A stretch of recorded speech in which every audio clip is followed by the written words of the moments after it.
नमस्कार दोस्तों, ऐसी मेरी परमपिता परमात्मा से प्रार्थना है कि आप सब सुखी हों, स्वस्थ हों, मस्त हों और मज़े में हों। आज मैं आपकी सेवा में एक नया वीडियो लेकर हाजिर हुआ हूं। वीडियो शुरू करने से पहले आपसे विनम्र विनती है कि अगर आपको मेरा ये वीडियो अच्छा लगे तो मेरा चैनल सब्सक्राइब कर देना और मेरा वीडियो लाइक व शेयर कर देना। चलिए आज के मुद्दे पर आते हैं। आज का जो मुद्दा है ना, वो मैं आपको एक फिल्म के डायलॉग से आज शुरू करूँगा।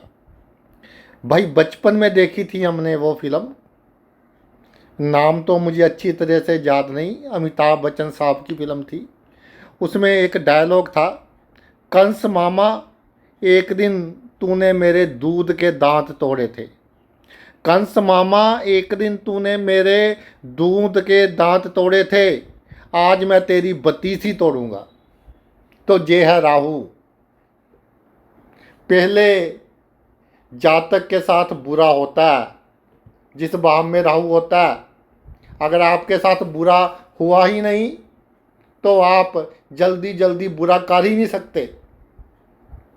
पहले आपको रुलाएगा, दुनिया आपको नीचा दिखाएगी, हर मोड़ पर ठोकरें मारेगी, लेकिन कुछ समय बाद जातक सीख जाएगा। राहु राजनीति है, राहु छल है, राहु कपट है, लेकिन इसके बीज कौन बोते हैं?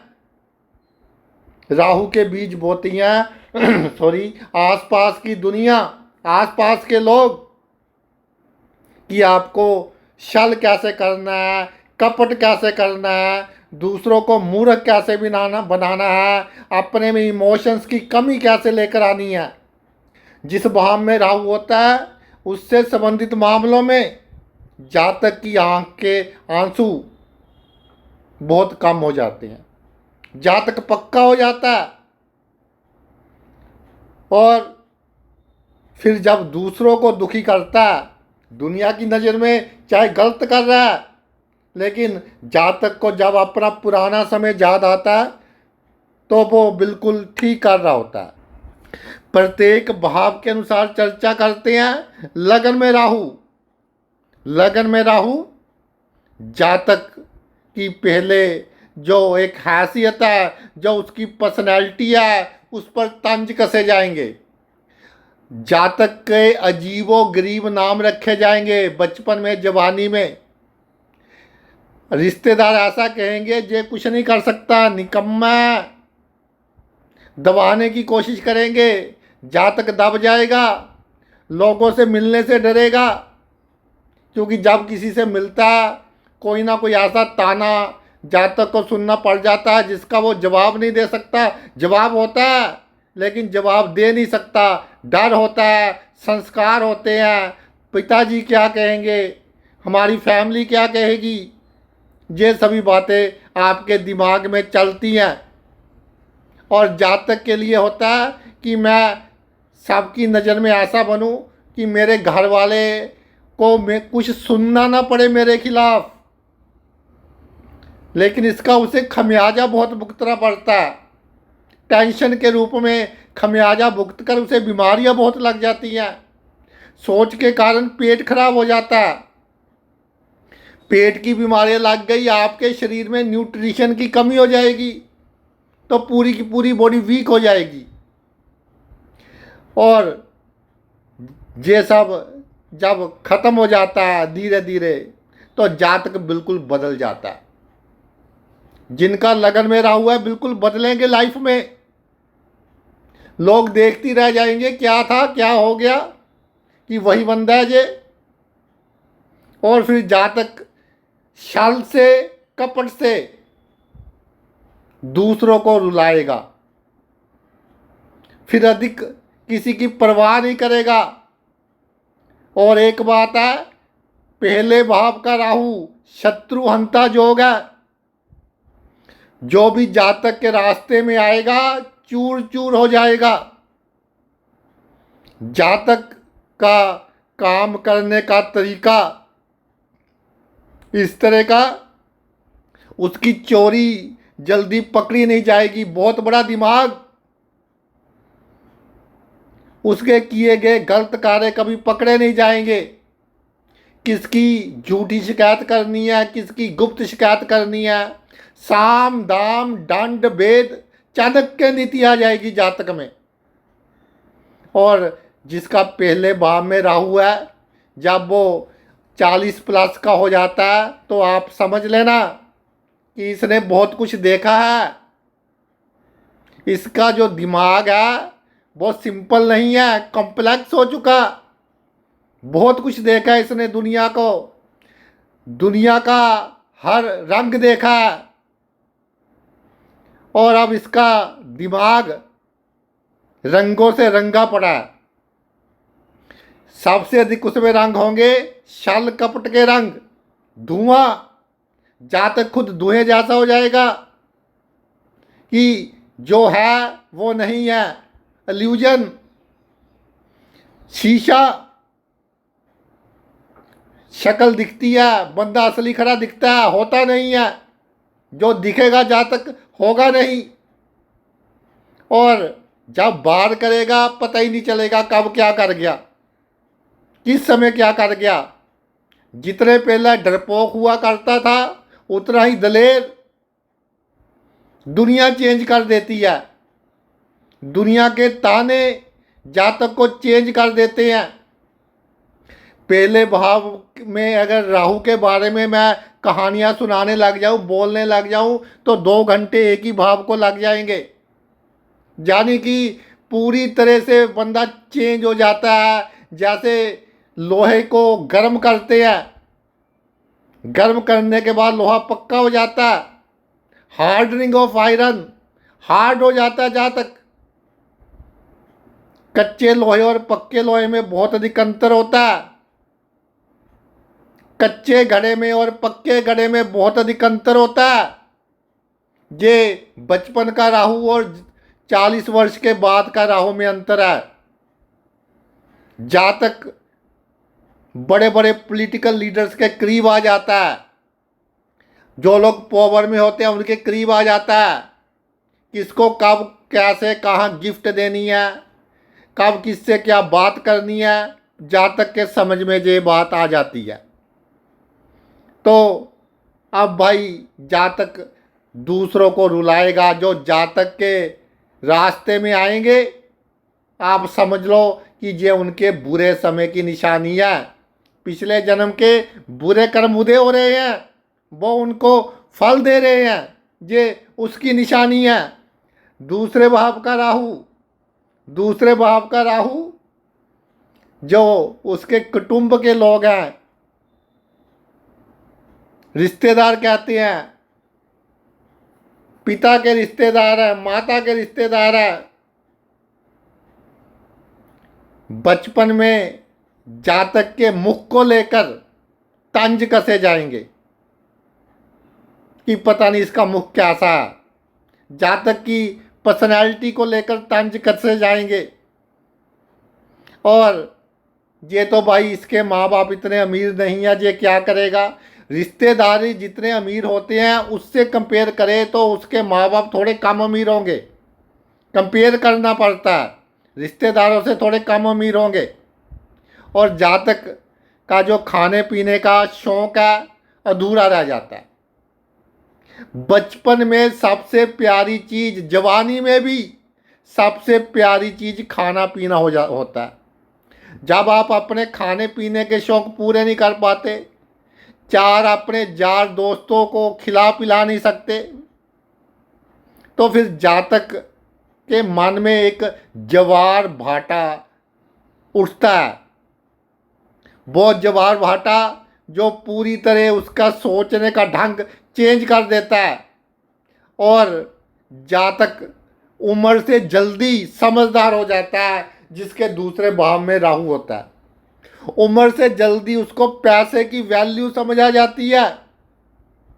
उसको समझ आ जाता है कि माया तेरे 3 नाम, परशु परसा परशुराम, कि बिना माया के परशु, माया आ गई तो परशुराम जी। ये माया के रंग जातक को समझ आ जाता है। जातक को समझ आ जाता है कि पैसे के बिना जहाँ कोई नहीं पूछता, अमीर के कोठे पर अगर कोई आपका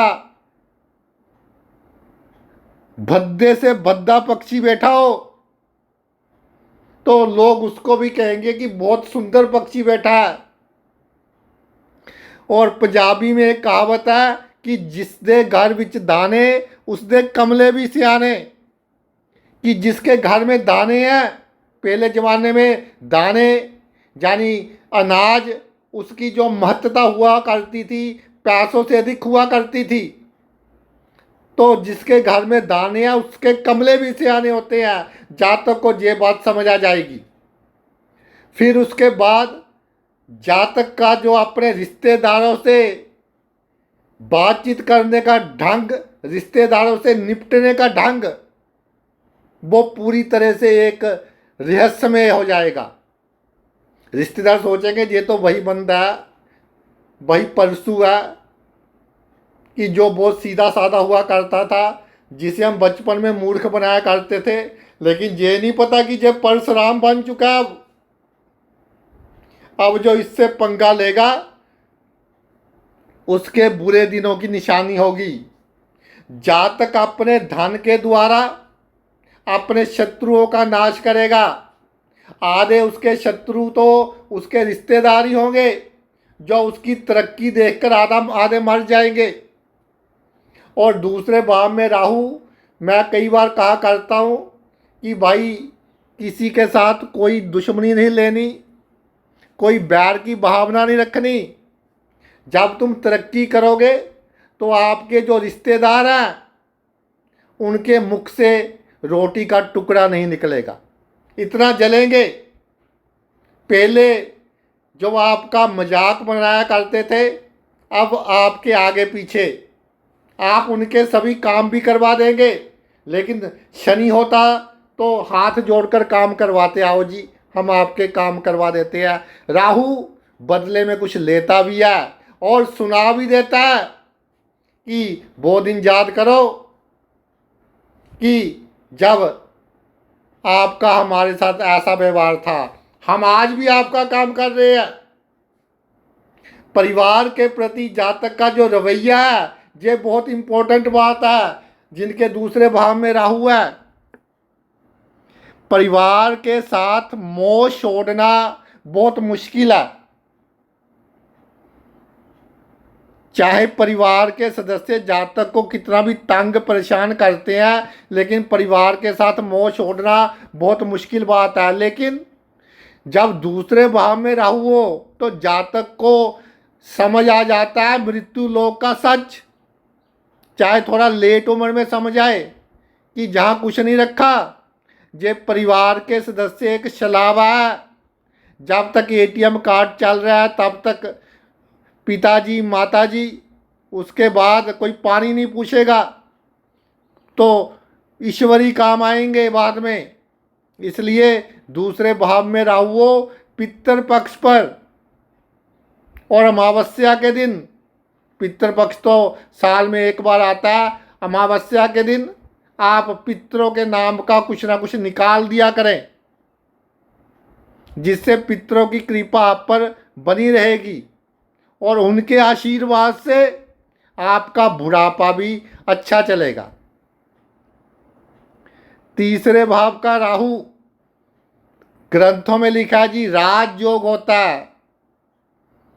कुछ विद्वान कहते हैं तीसरे भाव का राहु 10 राजयोगों के बराबर, कोई कहता है जी 50 राजयोगों के बराबर। तो भाई मैं तो ये भी कह दूं कि 100 के बराबर होता है, तो अब कोई अतकथनी नहीं होगी। लेकिन ये 100 राजयोग आए कैसे? इसमें सबसे पहली बात ये है कि पहले जब जातक परिश्रम करेगा उसकी दिशा और दशा गलत होगी और उसे एक धक्का लगेगा।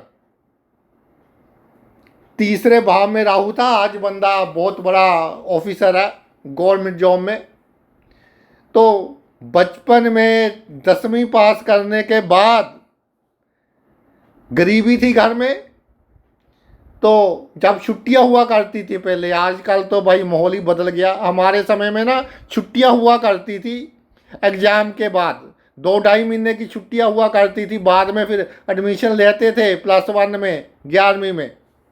तो जब छुट्टियां हुई 10वीं के पेपर देने के बाद, उस बच्चे को टीवी की दुकान पर लगा दिया। टेलीविज़न बड़े बड़े हुआ करते थे तब, कि भाई इसकी रिपेयरिंग सीख ले।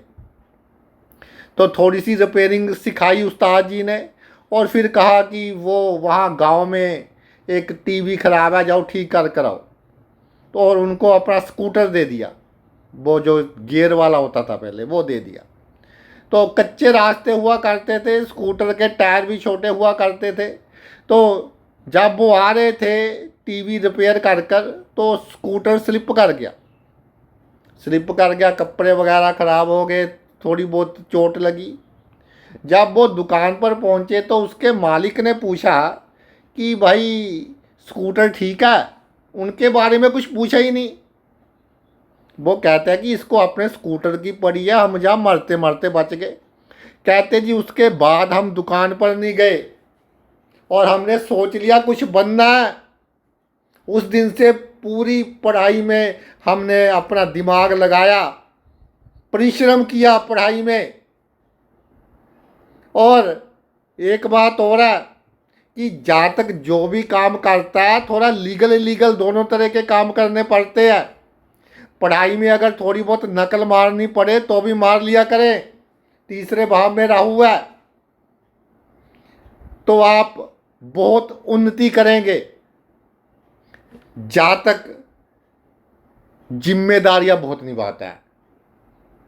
जे मेरे पिताजी हैं, जे मेरे माता जी हैं, जे मेरे चाचा जी हैं, चाची हैं, बहुत जिम्मेदारियां निभाता है अपनी ओर से। लेकिन जब उसको आवश्यकता पड़ती है तो आउटपुट जीरो क्या माइनस में मिलती है। जिसका उसके बचपन के दिमाग पर देखिए, बचपन का दिमाग ऐसा दिमाग है, उस पर जो लाइंस खींच दी जाए, पूरे मरते दम तक उन लाइंस का असर जातक पर रहता ही रहता है। तो जिनका उसने ये सोचा कि मेरा फर्ज है, जब जातक को उनसे काम पड़ा तो नेगेटिविटी मिली उनकी। फिर भाई जातक ने तय कर लिया कि इनको सबक सिखाना है। और सबसे अधिक परेशान जातक के कजन, ब्रदर, भाई बहन होते हैं जब तीसरे भाव में राहु हो। तो मैं तो कई बार कहता हूँ कि ठीक कर रहे हैं आप, मुझे पता होता है कि ये परेशान क्यों कर रहा है, क्योंकि इसको परेशानी मिली है। उनके जो कर्म है, जो उनका रवैया रहा जातक के प्रति, उसके कारण जातक परेशान कर रहा है। तो तीसरे भाव का राहु जातक में साम दाम दंड भेद, चुस्ती, चालाकी, धोखा देना, ये सब गुण कूट कूट कर भरे हैं। दूसरा, जातक समझ जाएगा कि जहाँ डरने से कुछ नहीं होगा, डर गया तो मर गया।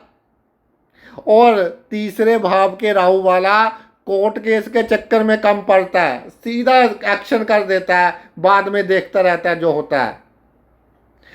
तीसरे भाव का राहु जातक का जो डिसीजन है गजब का होता है। एक बार जो डिसीजन ले ले फिर उससे पीछे नहीं हटता, चाहे कितना ही प्रेशर आए उस पर, फिर पीछे नहीं हटेगा। एक बात का ध्यान रखें कि एक्सरसाइज परम आवश्यक है।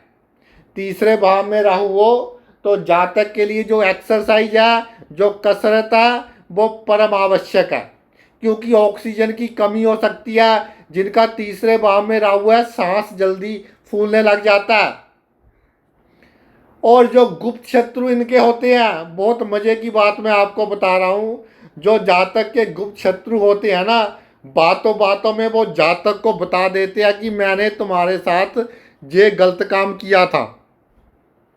आपको आपके गुप्त शत्रु खुद ही बता देंगे, क्योंकि आपका बातचीत करने का ढंग, लोगों से डील करने का ढंग, वो इतना गजब का है कि अपने आप उगल देंगे वो। आ गया जी आपका चौथा भाव, चौथे भाव में राहु, कामनाओं की पूर्ति का भाव है ये चौथा भाव। चौथा भाव परिवार का है, फैमिली का है, पूरी फैमिली इन्वॉल्व हो जाती है इसमें। कामनाओं की पूर्ति नहीं होने देते फैमिली मेंबर्स। जातक बहुत करता है, माता का भी बहुत करेगा, परिवार के लोगों का भी बहुत करेगा, जी हजूरी करेगा, खुद दुखी रहकर उनको सुखी करेगा, आप कम पैसे खर्च लेगा, उनको अधिक पैसे देगा जो वो खुद कमा रहा है। लेकिन जब जातक को पैसों की आवश्यकता पड़ती है तो फिर बदले में उसको इस तरह का रवैया देखने को मिलता है अपने परिवार के सदस्यों का जो उसने कभी सोचा भी ना था। चौथे भाव का राहु सुख का भाव है और बंदा दूसरों से लड़ लेगा, अपनों से लड़ना बहुत मुश्किल है और अपनों से जीत कर भी बंदा हार जाता है। मगर अपनों से ही भाई आपको लड़ना पड़ेगा और जीतेंगे आप, लेकिन जीत कर भी हारेंगे। पैतृक संपत्ति के मामले में प्रॉब्लम क्रिएट करता है। उसके बाद फिर जातक का अपने परिवार के सदस्यों से, रिश्तेदारों से जो रवैया है वो ऐसा हो जाता है कि जब जातक का दांव चलता है तभी कोई दांव पेच खेल देता है। देखते रह जाते हैं कि ये क्या हो गया। जातक के साथ बड़े धोखे होते हैं जिसके कारण जातक की पूरी लाइफ डिस्टर्ब हो जाती है, लेकिन जातक सुखी उनको भी नहीं रहने देता। अगर जातक रोया है तो उससे कई गुना अधिक उनको रुलाएगा। और मैं एक बात कहना चाहता हूं कि सूरज ढलने से पहले खाना खा लिया करे भाई, चाहे आपके घर में कोई खाए या ना खाए। जिनके चौथे भाव में राहु है, चौथा भाव मध्य रात्रि का भाव होता है और चौथे भाव में राहु है, अपना घर का दुख, घर की टेंशन अपने वर्क प्लेस पर लेकर ना जाएं, नहीं तो कैसे रोटी खाएंगे, कैसे गुजारा करेंगे। समाज में प्रतिष्ठा का आपके अपने धन से ही होगी। परिवार वाले बहुत रेजिस्टेंस पैदा करेंगे और अगर हमें बार बार रेजिस्टेंस मिले, हमारा मन कहता कि छोड़ो, हमें चाहिए ही नहीं।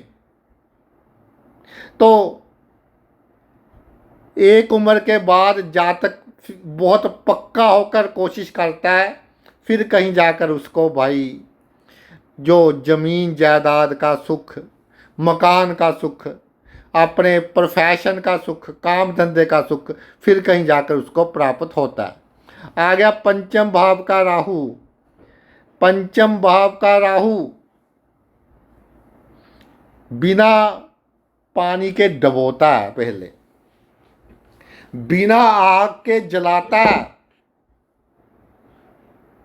और एक हमारे मित्र बैठे थे, मैंने कहीं कह दिया कि बिना पानी के डबोता है, उन्होंने एक वर्ड और ऐड कर दिया, उनके पंचम राहु था। कहते हैं गुरुजी पानी पिला पिला कर मारता है, यानी कि अल्यूजन। ऑपोजिट सेक्स के लोग जूज एंड थ्रो वाली हरकत करेंगे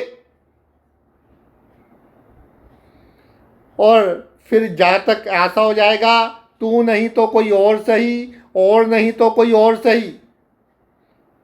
फिर लोग कहेंगे कि इसका तो कोई प्रिंसिपल ही नहीं है, ये क्या करता है, कैसे करता है, आज उसके साथ था, आज इसके साथ है। तो भाई आपने ही सिखाया, दुनिया ने ही सिखाया, जातक की कोई गलती नहीं है।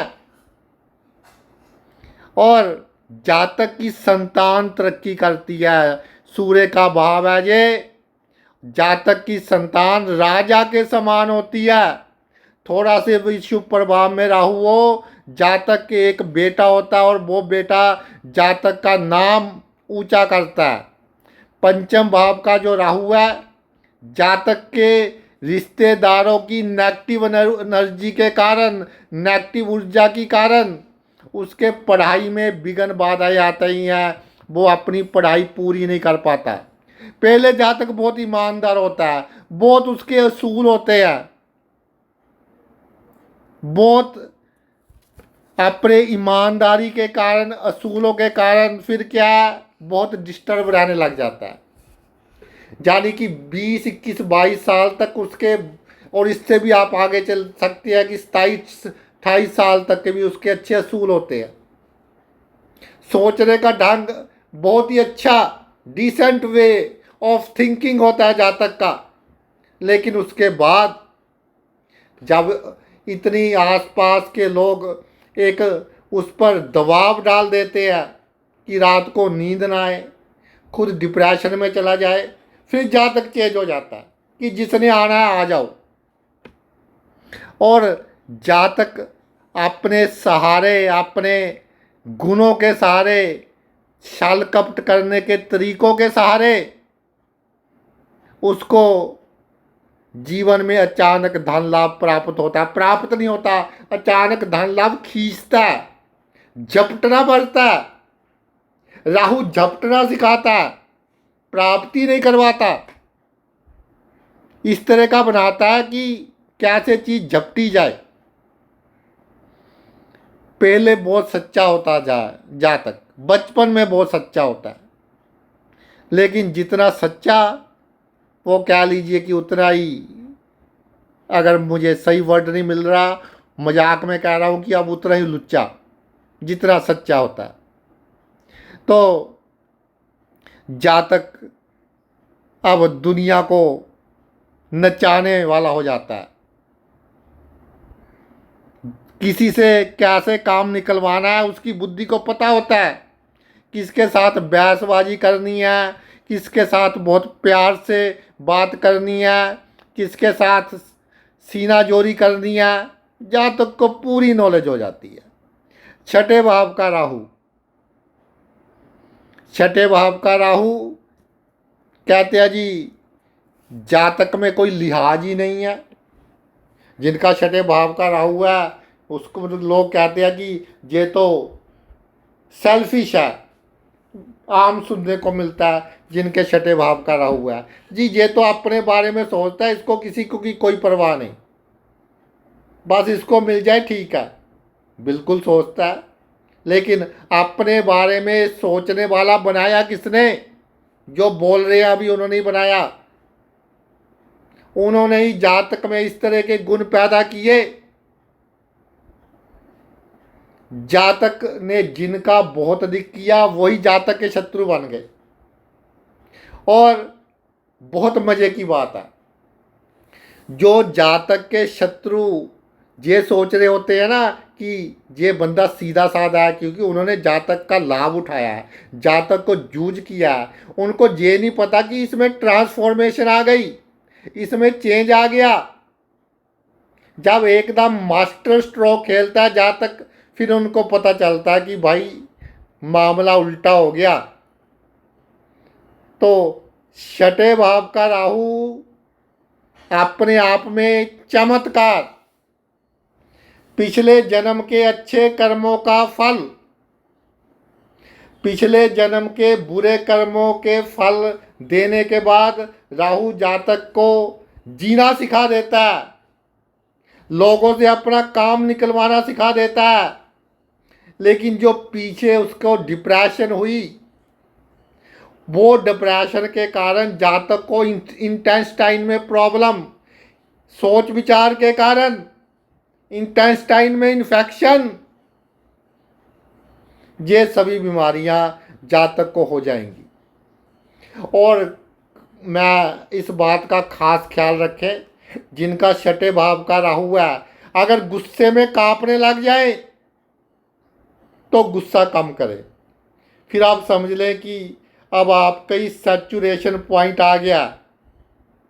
फिर मेडिटेशन वगैरह शुरू करें और लोगों को माफ़ करना सीख लें। वैसे छठे भाव में राहु छोटी मोटी कई बीमारियां देता है, लेकिन बड़ी बीमारी को छोटी बीमारी में बदलने की शक्ति रखता है, बड़ी दुर्घटना को छोटी दुर्घटना में बदलने की शक्ति रखता है। जातक से कितना ही बड़ा गलत काम हो जाए, जातक को अपमान से बचाता है। जातक लापरवाही बहुत करता है, उसका वाहन चोरी नहीं होगा, साथ वाले का हो जाएगा। जो साथ खड़ा है वो वाहन चोरी हो जाएगा। बड़ी चोरी से बचाता है, चोट से बचाता है। छठे भाव का राहु लोग जातक को शत्रुहंता बना देते हैं। पहले जातक रोता है लोगों के कारण कि यार मैंने इसका क्या बिगाड़ा था, मेरे साथ शत्रुता कर रहा है। ननिहाल पक्ष का जातक के मन में पहले बहुत इज्जत होती है, लेकिन उनकी जो जब देखता है कि ये कैसे क्या कर रहे हैं मेरे साथ, उसके बाद धीरे धीरे इज्जत में कमी आनी शुरू हो जाती है। तो मैं ये कहता हूँ कि ननिहाल पक्ष अगर कोई रिश्ता वगैरह लेकर आए, जिनका छठे भाव में राहु है, बिल्कुल स्वीकार ना करें, चाहे आपको कितनी अच्छे लगते हैं। ये सब क्योंकि ये जो 6th हाउस है, इसमें इस तरह की दुश्मनी की जाती है जिसका असर लंबे समय तक रहता है। अगर आपकी शादी इस तरह के बंदे से हो जाए या इस तरह की फैमिली में हो जाए जो आपको सूट नहीं करता, सूटेबल नहीं है आपके लिए, तो आपका पूरे का पूरा जीवन एक नरक बन जाएगा। तो बिल्कुल अवॉइड करें इस बात को। और बाद में पेट की बीमारियों पर कंट्रोल कर ले, नहीं तो ये नर्वस सिस्टम को प्रॉब्लम क्रिएट कर देगा। हाथ पैर कांपने लग जाएंगे, गुस्से में तो बहुत अधिक कांपने लग जाएंगे। इस पर आपने कंट्रोल रखना जरूरी है। सप्तम भाव का राहु, सप्तम भाव, जहाँ सप्तम भाव का राहु क्या फल देगा? दसम से दसम का, दसम भाव का फल देगा। चौथे से चौथा, चौथे भाव का फल देगा। लगन के बिल्कुल सामने लगन का फल देगा। लगन में तो सब कुछ आ जाता है। तो पहले धोखे बहुत मिलते हैं। जिनका सप्तम भाव में राहु है, उनके जो करीबी होते हैं, पहले वो जातक को धोखे बहुत देते हैं। जातक की उनकी दिमाग में ये बातें चल रही होती है कि इसका कमाई धंधे का साधन बंद कैसे हो, इसके कमाई में कमी कैसे आए।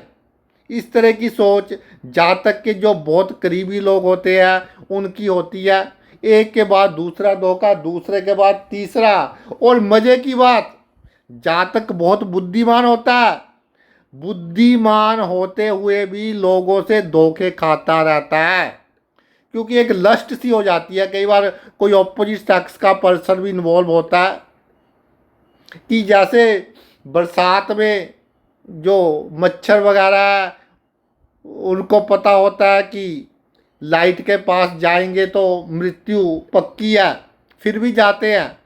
इतने जातक को पता होता है कि भाई मेरा नुकसान पक्का है, लेकिन जातक खुद नुकसान करवाता है, नुकसान करवा लेता है। नुकसान के बाद का जो समय है वो उसको गुजारना बहुत मुश्किल हो जाता है। नुकसान के बाद का समय गुजारना जातक के लिए बहुत मुश्किल हो जाता है। फिर जातक की सोच में जू टर्न आ जाता है और पूरी की पूरी सोच ही बदल जाती है।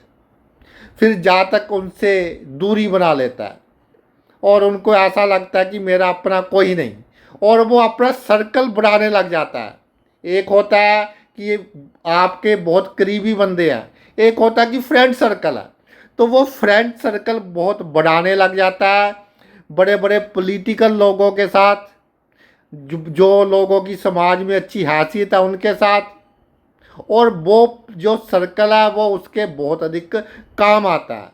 अब बात रही कि जिसने जातक को धोखा दिया, तो वो अपने आप ही उजड़ जाएंगे, क्योंकि शनि की उच्च राशि है काल पुरुष की कुंडली के हिसाब से। जिन्होंने जातक को धोखा दिया उनका सर्वनाश प्रकृति कर देगी। एक बात और है, साझेदारी में कोई काम नहीं करना, और साझेदारी में अगर काम करें एक बार बहुत बड़ा नुकसान होगा, दूसरी बार नहीं होगा। दूसरी बार जातक सीख जाएगा कि क्या दाव पेच है साझेदारी में।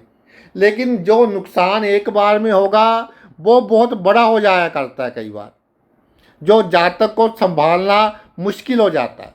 इसलिए ना ही काम करे साझेदारी में तो बहुत बेटर है, बहुत अच्छा है। सप्तम भाव का ये जो राहु है, ये कहता है कि भाई पर स्त्री और पर पुरुष से दूर रहे। जब कोई पर पुरुष या पर स्त्री आपके करीब आएगा, आपको बहुत अच्छा लगेगा कि पता नहीं मेरे में क्या मोती लगे हुए हैं कि वो मेरे पास आ रही है या वो मेरे पास आ रहा है, लेकिन उसका कोई स्वार्थ है।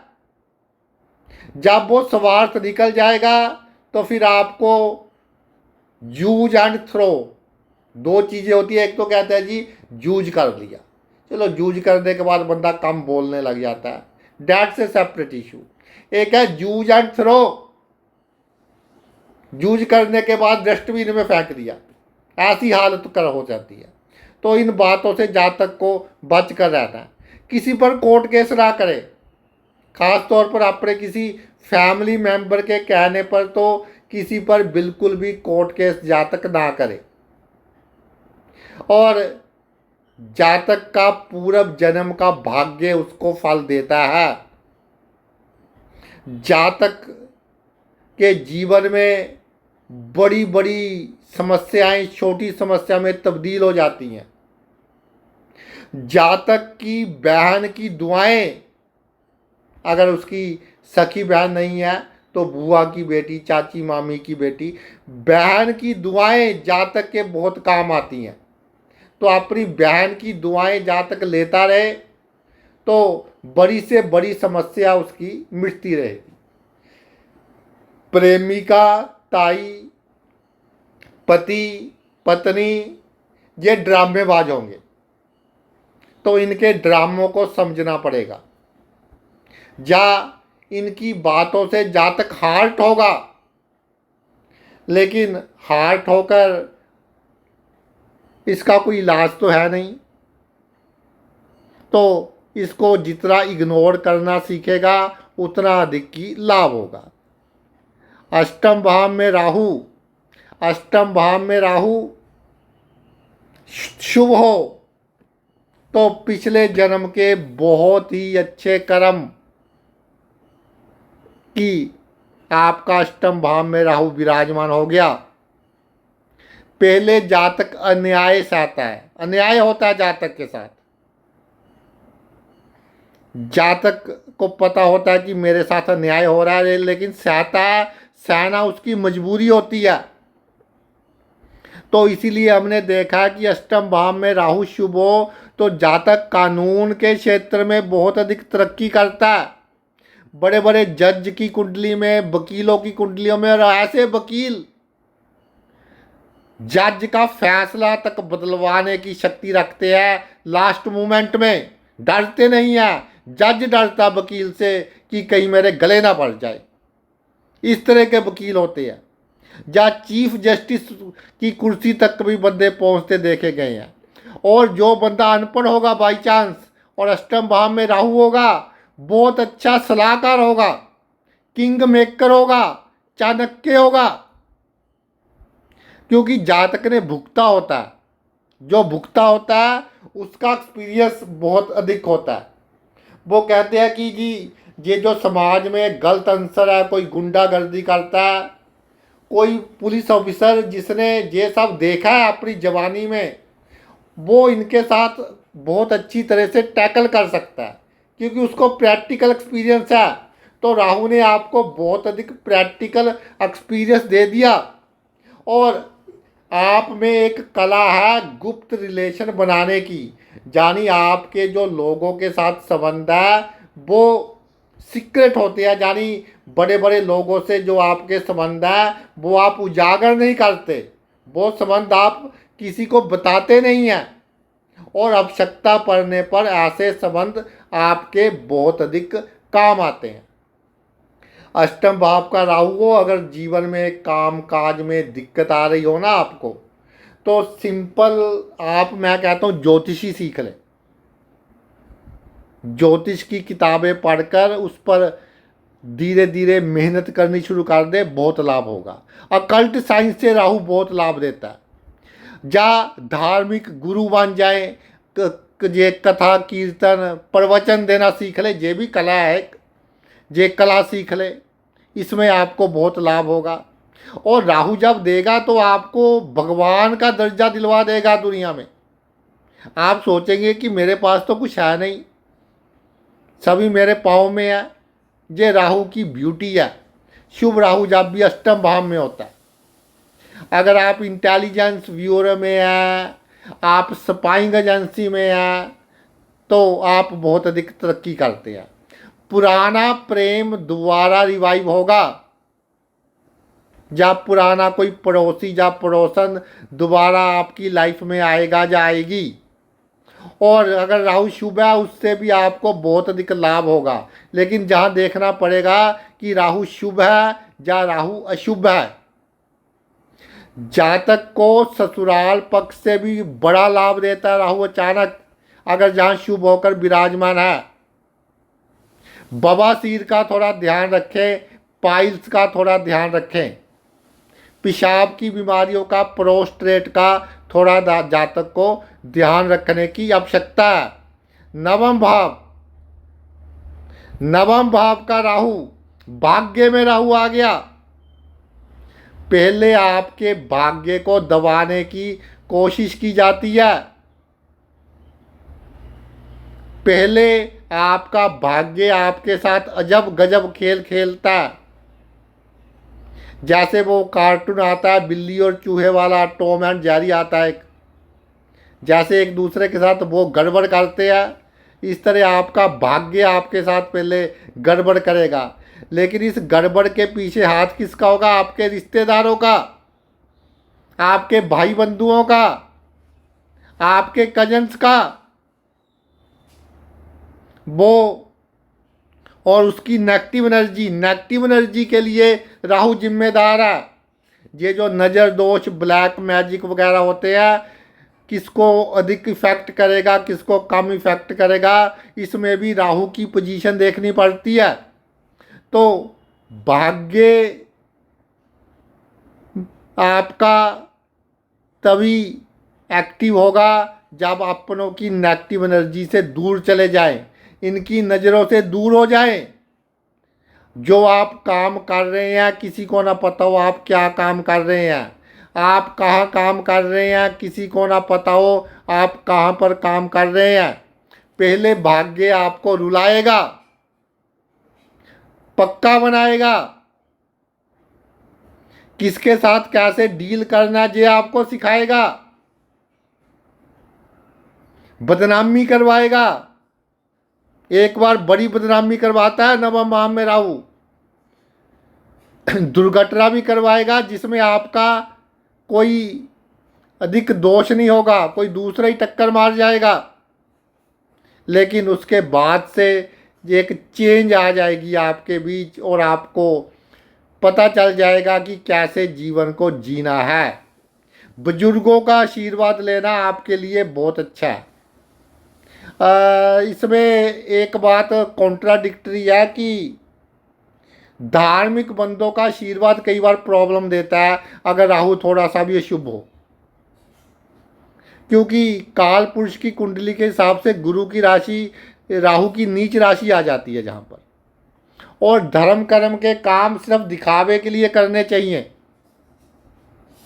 जितना दिखावे के लिए काम करेगा, जातक अपना तख्ती लगवा देगा, मैंने इतना पैसे दिए, उतना ही जातक अपने जीवन में अधिक तरक्की करेगा। आ गया जी दसम भाव। दसम भाव का राहु, तो अगर मैं ऐसे कह दूं दसम भाव में शुभ राहु हो तो ये 100 राजयोग के बराबर होता है कलयुग में। कलयुग की बात कर रहा हूँ क्योंकि जातक की जो क्वालिटी है ना वो सतयुग वाली रहने ही नहीं देता। जातक हमेशा सोचता है कि ऊपर से कैसे कमाई हो जाए। जातक सोचता है कि ये काम नहीं हो रहा, इस काम को टेढ़े ढंग से कैसे कर ले। जातक हमेशा ये सोचता है कि ये बिजनेस में अधिक से अधिक लाभ कैसे हो। यानी पैसा, मैटेरियलिस्टिक थिंग्स जातक का मेन मोटिव होता है। इस मोटिव के कारण क्योंकि गोल ही ये होता है, दिन रात दिमाग में यही चलता है कि मैंने अपने प्रोफेशन में कैसे तरक्की करनी है, मैंने धन कैसे कमाना है, मैंने समाज में बड़ा नाम कैसे हासिल करना है, मैंने किन किन के साथ अच्छे संबंध बनाने हैं ताकि जो मैं इस जो मेरा प्रोफेशन है उसमें तरक्की हासिल कर सकूं। और पहले लोग जातक के साथ होशियारी करते हैं, चालाकी करते हैं, धोखा देते हैं। जातक को जब भी कोई अच्छा स्थान प्राप्त होने लगता है तो उसको झपट कर पीछे खींच लेते हैं, लेकिन फिर जातक धोखा बिल्कुल नहीं खाएगा। दूर से ही उसको पता चल जाता है, इंट्यूशन ही हो जाती है, आप ये कह लें कि ये बंदा मुझे धोखा देने वाला है, ये बंदा मेरे लिए कोई ना कोई प्रॉब्लम क्रिएट करने वाला है। पहले ही जातक उनसे सावधान हो जाता है। 10वें भाव का राहु पॉलिटिक्स के लिए बहुत अच्छा है। बड़े बड़े पॉलिटिशियंस की कुंडलियों में ये योग देखा है। और एजुकेशन के लिए भी अच्छा है। जातक पढ़ाई लिखाई में भी अच्छा होता है, बुद्धि बहुत अच्छी होती है जातक की। लेकिन जातक में एक जुनून होता है कि मैंने नेम एंड फेम मेरा कैसे बढ़े, और बढ़ गया और कैसे बढ़े, और बढ़ गया और कैसे बढ़े। तो नेम एंड फेम अगर बढ़ाना है तो जातक को अपने प्रोफेशन में अधिक टाइम स्पेंड करना पड़ता है, जिसके कारण उसका जो पारिवारिक लाइफ है, होम लाइफ है, डोमेस्टिक लाइफ है, उसमें क्या है कि थोड़ी सी वो कमी महसूस करता है। पिता के साथ भी विचारों का मतभेद तभी आता है कि जब इसको आवश्यकता होती है तब तो मेरे पास आ जाता है, अदरवाइज मुझसे बहसबाजी करता है। जिस भी काम को हाथ डालेगा आपका काम पूरा हो जाएगा। जातक ने बचपन में इतने झटके खा लिए होते हैं कि वो अडेप्टेबल हो जाता है। एक साइंटिस्ट था डार्विन, उसने भी यही कहा था कि जो चेंज को एक्सेप्ट करे बंदा वही जीवन में तरक्की करता है। तो चेंजेज जितने आ जाते हैं, जातक जीवन में चेंजेज को आराम से एक्सेप्ट कर लेता है। हर किसी बंदे के साथ जातक को निपटना आ जाता है। हर किसी बंदे के साथ कैसे बिहेव करना है ये जातक को आ जाता है। और जातक अपने जीवन की ऊंचाइयां हासिल करता है। यानी one of the great position है ये कलयुग में। कलयुग का राजा ग्रह केंद्र में से सबसे स्ट्रोंग भावों में आ गया। जब कलयुग के राजे को सिंहासन मिल गया तो जातक का समाज में नेम एंड फेम होना आवश्यक है, यानी होगा ही होगा। और अगर शुभ प्रभाव में है तो बहुत अधिक होगा। 11वें भाव का राहु बहुत कुछ देगा, लेकिन और मिल जाए, और मिल गया, थोड़ा और मिल जाए, और के चक्कर में एक वह दिन जीवन का आखिरी दिन आ जाएगा जब जातक को अगर पता चल जाए कि यार अब थोड़ा ही समय रह गया मेरे पास, तो फिर जातक सोचता है कि ये जीवन खराब कर दिया, यानी संतुष्टि नहीं देता। सबसे पहली बात, 11वें भाव का राहु पहले तो बचपन में आपके मित्र, आपके भाई बहन आपको जूझ करेंगे। वो नहीं चाहेंगे कि आप अपने जीवन में तरक्की करें।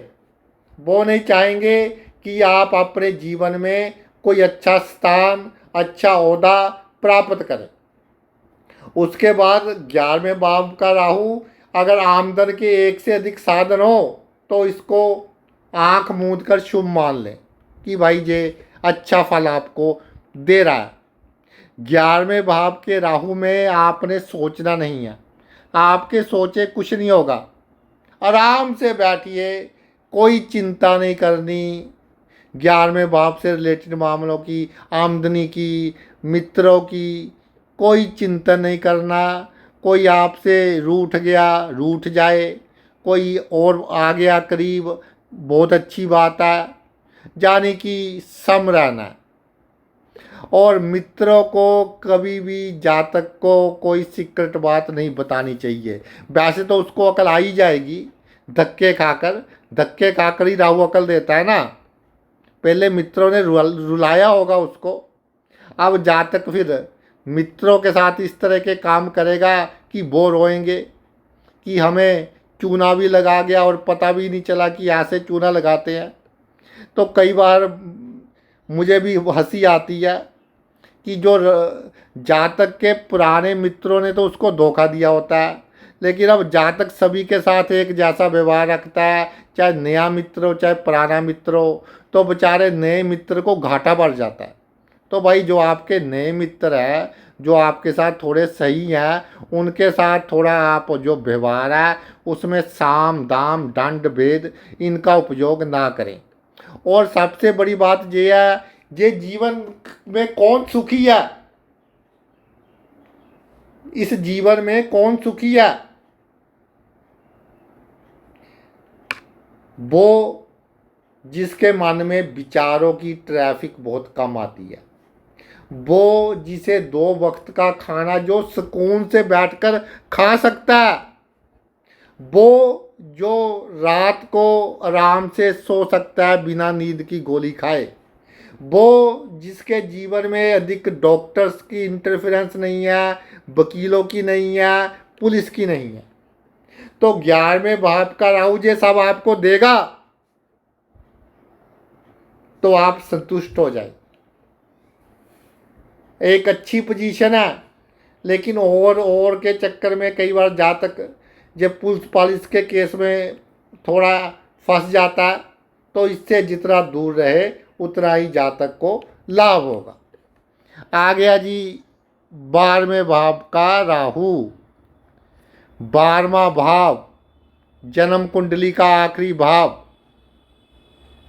तो राहु का जो संबंध है पिछले जन्म के कर्मों से भी है। बहुत से वीडियो मैंने भी बनाए हैं, बहुत से ग्रंथों में भी लिखा है कि राहु का पिछले जन्म के कर्मों से क्या कनेक्शन है, पिछले जन्म के कर्मों का फल राहु हमें कैसे देता है।